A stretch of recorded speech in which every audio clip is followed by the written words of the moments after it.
여러분 안녕하세요, 반갑습니다. 롤입니다. 오늘은 지난 시간에 이어서 줄리아 카펜터 세 번째 시간입니다. 이제 영화 마담 앱이 곧 개봉을 할 것 같아요. 사실 개봉 소식이 우리나라에 사실 없었거든요. 계속 미국에서는 2월 14일 날 개봉을 한다고 하는데 우리나라에서는 아직 개봉 날짜가 아직까지도 안 나왔습니다. 하지만 2월 대개봉이라고 써져 있는 티저 영상이 나왔다는 거. 그래서 2월 안에 개봉은 할 것 같다. 아이맥스가 할지 안 할지는 모르겠지만 어쨌든 극장에서 이 영화 마담 앱을 볼 수 있을 것 같습니다. 지난 시간에 줄리아 카펜터 이야기를 하면서 이제 어떻게 끝이 났냐면, 줄리아 카펜터가 캐나다로 넘어가서 오메가 플라이트로 활동을 했죠. 하지만 오메가 플라이트 안에 비리가 있었고 그 비리가 밝혀지면서 다시 어쩔 수 없이 미국으로 와서 활동을 하는 줄리아 카펜터의 모습을 볼 수 있었습니다. 오늘은 그 시간에 이어서 줄리아 카펜터 이야기를 본격적으로 해보려고 하는데, 오늘은 아마 마담 웹이 되는 줄리아 카펜터의 이야기가 될 것 같고요. 스파이더맨을 뒤에서 도와주는 이제 조력자의 역할을 하는 줄리아 카펜터의 모습을 볼 수 있을 것 같습니다. 그럼 바로 같이 가볼까요? 가자! 남편인 크레이븐 더 헌터를 부활시키기 위한 수단으로 사샤 크라비노프의 스파이더맨 그림 헌트에 줄리아도 잡힐 뻔했지만 스파이더맨의 도움으로 벗어날 수 있었습니다.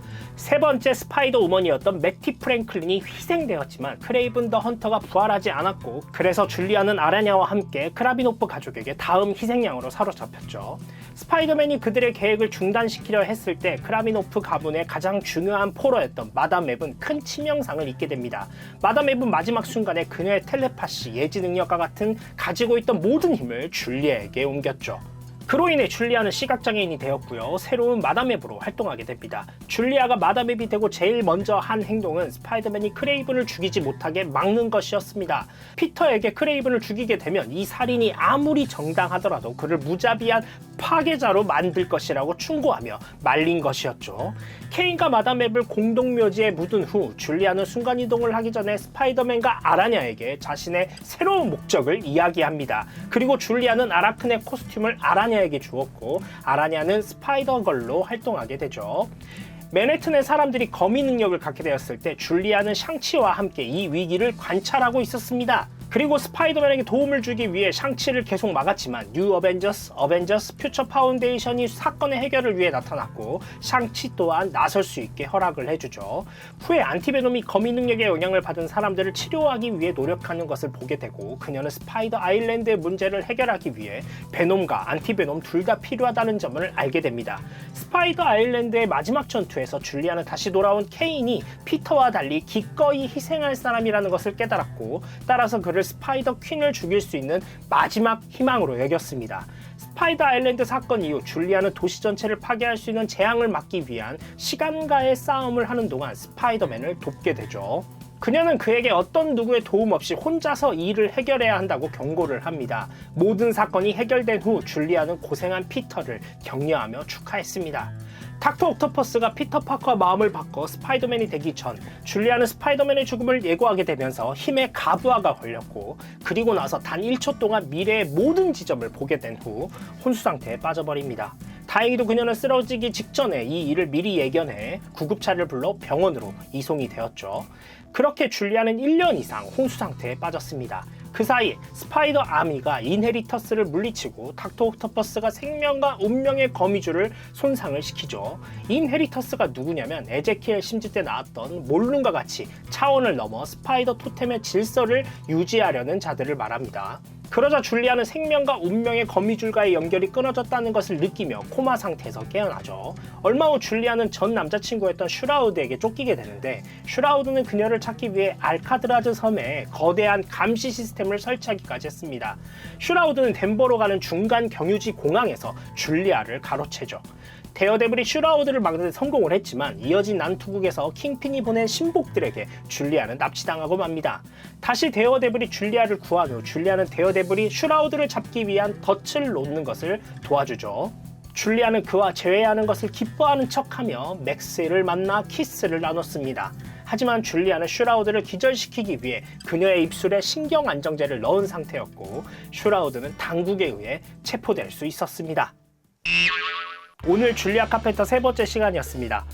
우리나라에서 티저 영상이 드디어 공개가 됐습니다. 우리나라용 티저 영상. 이 마담의 티저 영상을 보니까 늙은 에제키엘의 모습이 나오더라고요. 약간 코믹스에서 그 에제키엘의 늙은 모습과 약간 조금 겹쳐 보이는 그런 듯한 느낌이 들었어요. 오프닝에서도 말했지만 2월 대개봉이라고 되어 있습니다. 미국에선 2월 14일 날 개봉이라고 되어 있는데 우리나라에서는 과연 2월 14일 날 개봉을 할지 아니면 그 다음 주인 2월 21일 날 개봉을 할지는 잘 모르겠어요. 일단 이 개봉 스케줄을 보니까 매주 약간 큰 영화들이 있더라고요. 그래서 그 사이에 21일 날 왠지 개봉을 하지 않을까? 약간 이렇게 예상을 해보는데 또 모르죠. 2월 14일 날 개봉을 할 수도 있으니까. SSU에서 이 제시카 드류는 지금 등장하지 않고 줄리아 카펜터가 제 1대 스파이더 우먼인 것처럼 등장을 하는 것 같아요. 하지만 제시카 드류도 왠지 존재를 하지 않을까. 지금 스파이더맨이 누구인지도 공개되지 않았고 제시카 드류도 나올지 안 나올지 잘 모르겠고 약간 의문에 휩싸인 것들이 좀 많거든요. 그래서 이런 부분들을 좀 속 시원하게 알고 싶은데 이런 부분들은 영화를 봐야 알 수 있는 부분이니까 조금 더 시간을 두고 기다려야 되지 않을까 싶습니다. 또 하나 기대되는 것은 스파이더 토템에 대한 스파이더 유니버스에 대한 이야기를 제대로 하려고 하는 게 아닌가라는 생각이 들어요. 스파이더 우먼이 3명이나 등장하고 에제키엘 심즈가 또 등장을 하고 스파이더맨까지 등장을 한다고 하니까 약간 그런 부분을 좀 생각하면서 만든 영화가 아닌가, 스파이더 유니버스. 그리고 또 재밌는 건 캐릭터별 포스터가 이제 공개가 됐는데 줄리아 카펜터 포스터가 공개가 됐죠. 흑백인데 눈동자가 파란색이에요. 근데 재밌는 건 코믹스에서도 줄리아 카펜터는 파란 눈동자를 가지고 있습니다. 그런 부분들 때문에 시드니 스위니 배우를 섭외한 것이 아닌가라는 생각이 또 드네요. 또 하나 궁금한 것은 나중에 줄리아 카펜터가 과연 마담 앱이 될 것인가 라는 것도 좀 궁금합니다. 지금 계속 이 코믹스의 설정을 잘 따라가고 있단 말이에요. 그러면 이런 부분들까지도 과연 끝까지 잘 따라갈 것인가 좀 궁금하거든요. 영화가 나와봐야 이 모든 것들이 확실히 딱 정확한 답을 얻을 수 있을 것 같습니다. 굉장히 많은 호기심을 갖게 되고 또 많은 궁금증을 갖고 있는데 이런 부분들을 좀 속 시원하게 긁어줄 수 있는 영화가 됐으면 좋겠습니다. 다음 주쯤 돼야 정확한 개봉 날짜가 나오지 않을까라는 생각이 드는데 일주일 정도 더 기다려보는 걸로 하겠습니다. 다음 시간에는 이제 줄리아 카펜터 4번째 시간이거든요. 다음 시간이 이제 벌써 마지막인데 그 다음 캐릭터도 또 스파이더 우먼으로 준비를 해보려고 합니다. 스파이더 우먼 이야기를 해보다 보니까 재밌어요. 또 스파이더맨 이야기가 또 곁들여지니까 더 재밌는 것 같아요. 그래서 다음 시간에는 줄리아 카펜터 4번째 이야기로 돌아오도록 하겠습니다. 제가 늘 여러분들한테 원하는 게 있죠? 구독과 좋아요 눌러주시면 감사하겠고요. 다음 시간에 또 다른 영상으로 찾아오도록 하겠습니다. 여러분 안녕.